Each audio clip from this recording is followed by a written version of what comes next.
నమస్తే. నేను ఇవాళ ఉగ్గు తయారీ విధానాన్ని చూపించబోతున్నానండి. బయట మార్కెట్‌లో దొరికే పౌడర్‌ల కన్నా కూడా ఇంట్లో తయారు చేసుకునే ఇది చాలా బలం అండి పిల్లలకి. మీ అందరూ ఈజీగా తయారు చేసుకొని పిల్లలకి పెట్టండి. పౌష్టికంగా ఉంటుందనమాట ఆహారం అనేది.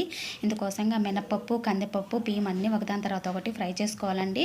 క్వాంటిటీ అయితే కేజీ బియ్యం తీసుకుంటే మిగతా 2 కూడా 150 గ్రాముల లెక్కన తీసుకోవాలండి. స్టార్టింగ్ కందిపప్పు, మినపప్పు అనేది తక్కువే వాడుకోవాలన్నమాట. 5 నెలల నుంచి పిల్లలకి వాడతాం కదా! ఫస్ట్ స్టార్ట్ చేస్తాం కాబట్టి కొంచెం కొంచెం క్వాంటిటీ వేసుకోవాలి. ఇక్కడ జీలకర్ర, వాము, మిరియాలండి. ఇవి అరుగుదలకి బాగా పనికొస్తాయండి. చిన్నపిల్లలకి చాలా మంచిది. ఇవి కూడా దోరగా ఫ్రై చేసుకొని ఇవన్నీ కలిపి మిక్సీకి వేసుకోవాలండి. చాలా నెలలు స్టోర్ ఉంటుందండి. 5, 6 నెలల వరకు వాడుకోవచ్చు అనమాట ఇది.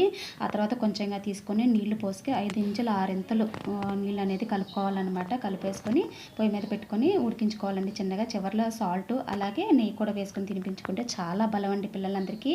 మీ అందరికీ నచ్చుతుందని అనుకుంటున్నాను. మీ పిల్లలకు కూడా తయారు చేసి పెట్టండి. 5 నెలల నుంచి ఎప్పుడైనా వాడుకోవచ్చండి. Thank you.